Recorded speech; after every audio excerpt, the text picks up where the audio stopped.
തന്നാലും ആത്മാവിനെ ആശ്വാസദായകനെ തന്നാലും നിൻ ജീവനെ നിത്യസഹായകനെ അകരാരിലുണവിന്റെ പനിനീരു തൂകി അവിരാമമൊഴുകി വരൂ വരദാനവാരിതേ ഫലമേകുവാനായി അനസ്യൂതമൊഴുകി വരൂ തന്നാലും ആത്മാവിനെ ആശ്വാസദായകനെ തന്നാലും നിൻ ജീവനെ നിത്യസഹായകനെ. ഞങ്ങളെ സൃഷ്ടിച്ച് പരിപാലിക്കുന്ന നല്ല തമ്പുരാനെ, ഏറ്റവും നന്ദി നിറഞ്ഞ ഹൃദയത്തോടുകൂടെ ഈ സന്ധ്യാവേളയിൽ ഈ ഭവനത്തിൽ അവിടുത്തെ തിരുഹൃദയത്തിന് മുമ്പിൽ ഞങ്ങളായിരിക്കുന്നു. കർത്താവെ, ഈ ഭവനത്തിൽ അങ്ങ് നൽകിക്കൊണ്ടിരിക്കുന്ന അനേക നന്മകളെ കുറിച്ച് ഓർത്ത് അങ്ങേക്ക് നന്ദി പറയുന്നു. പ്രത്യേകമായി ഇന്നത്തെ ഞങ്ങളുടെ ഈ കൂട്ടായ്മയ്ക്ക് കാരണമായ റിനക്സിനെ അവിടുത്തെ ദിവ്യ ഹൃദയത്തിലേക്ക് സമർപ്പിക്കുന്നു. വിവാഹം എന്ന കൂദാശ സ്വീകരിക്കാൻ വേണ്ടി ഒരുങ്ങുമ്പോൾ അങ്ങയുടെ പ്രസാദത്താൽ നിറയപ്പെടാൻ ഇടവരട്ടെ എന്ന് പ്രാർത്ഥിക്കുന്നു. കർത്താവെ, നാളെ ഈ ഭവനത്തിലേക്ക് വന്നു കയറാനുള്ള മകളെ പ്രത്യേകം സമർപ്പിച്ച് പ്രാർത്ഥിക്കുന്നു.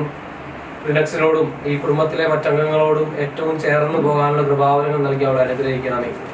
ഈശോയെ, ഇന്ന് നാളെയുമായി ഇവിടെയും ദേവാലയത്തിലും നടക്കുന്ന എല്ലാ തിരുക്കർമ്മങ്ങളെയും പ്രത്യേകം സമർപ്പിക്കുന്നു. കർത്താവിൻ്റെ വലിയ കൃപാകടാക്ഷം, സമൃദ്ധിയും ഐശ്വര്യവും നൽകി ഇവരെ കാത്തുകൊള്ളണമേ. കർത്താവായ ഈശോയെ, ഇന്ന് നാളെയുമായി ഈ ഭവനത്തിലേക്ക് കടന്നു വരുന്ന എല്ലാവർക്കും വലിയ സന്തോഷത്തിന് അനുഭവം അങ്ങ് പ്രദാനം ചെയ്യണമേ. കാനായിലെ കല്യാണ വീട്ടിൽ പരിശുദ്ധ അമ്മയുടെ സാന്നിധ്യം നൽകിക്കൊണ്ട് അവിടുത്തെ എല്ലാ കുറവുകളെയും നിറവുകളാക്കി മാറ്റിയ വലിയ കാരുണ്യവാനായ കർത്താവെ, അമ്മയുടെ സാന്നിധ്യം നൽകി നാളത്തെ വിവാഹത്തിൻ്റെ എല്ലാ തിരുക്കർമ്മങ്ങളെയും തുടർന്നുള്ള വിരുന്ന് സൽക്കാരത്തെയൊക്കെ സമൃദ്ധിയുടെ അവസരങ്ങളാക്കി മാറ്റണമെന്ന് പ്രാർത്ഥിക്കുന്നു. നന്മ നിറഞ്ഞ മറിയമേ സ്വസ്തി, കർത്താവ് അങ്ങയുടെ കൂടെ സ്ത്രീകൾ അങ്ങ് അനുഗ്രഹിക്കപ്പെട്ടവളാവുന്നു. അങ്ങയുടെ ഉദരത്തിന്റെ ഫലമായി ഈശോ അനുഗ്രഹിക്കപ്പെട്ടവനാകുന്നു.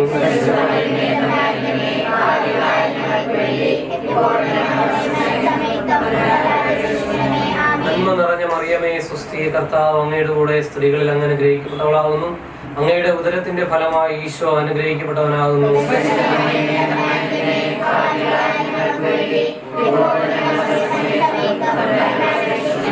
നന്മ നിറഞ്ഞ മറിയമേ സ്വസ്തി, കർത്താവ് അങ്ങയുടെ കൂടെ സ്ത്രീകളിൽ അങ്ങ് അനുഗ്രഹിക്കപ്പെട്ടവളാകുന്നു.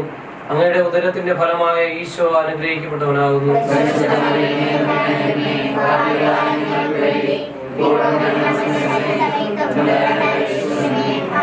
ലൂക്കായുടെ സുവിശേഷത്തിൽ നിന്നുള്ള വായന. അവന്റെ പിതാവായ സക്രിയ പരിശുദ്ധാത്മാവിനെ നിറഞ്ഞ് പ്രവചിച്ചു. ഇസ്രായേലിന്റെ ദൈവമായ കർത്താവ് വാഴ്ത്തപ്പെട്ടവൻ. അവിടെ തന്റെ ജനത്തെ സന്ദർശിച്ച് രക്ഷിച്ചു. തന്റെ ദാസനായ ദാവീദിന്റെ ഭവനത്തിൽ നമുക്ക് ശക്തനായ ഒരു രക്ഷകനെ ഉയർത്തി.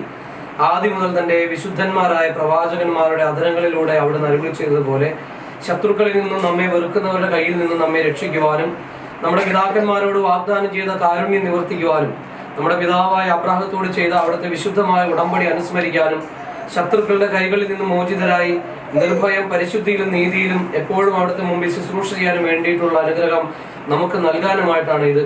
നീയോ കുഞ്ഞെ, അത്യുന്നതന്റെ പ്രവാചകൻ എന്ന് വിളിക്കപ്പെടും. കർത്താവിന് വഴിയൊരുക്കാൻ അവിടുത്തെ മുൻപേ നീ പോകും. അത് അവിടുത്തെ ജനത്തിന്റെ പാപമോചനത്തിലുള്ള രക്ഷയെക്കുറിച്ച് അറിവ് കൊടുക്കാനും നമ്മുടെ ദൈവത്തിന്റെ കാരുണ്യാതിരേഖം കൊണ്ട് ഉയരത്തിൽ നിന്നുള്ള ഉദയരശ്മി നമ്മെ സന്ദർശിക്കുമ്പോൾ ഇരുളിലും മരണത്തിന്റെ നിഴലിലും ഇരിക്കുന്നവർക്ക് പ്രകാശം വീശാനും സമാധാനത്തിന്റെ മാർഗത്തിലേക്ക് നമ്മുടെ പാദങ്ങളെ നയിക്കാനും വേണ്ടിയാണ്. നമ്മുടെ കർത്താവ് ഈശോ മിശിഹായുടെ കൃപയും പിതാവിന്റെ സ്നേഹവും പരിശുദ്ധാത്മാവിന്റെ സഹവാസം ഇപ്പോഴും എപ്പോഴും എന്നേക്കും ആമേൻ.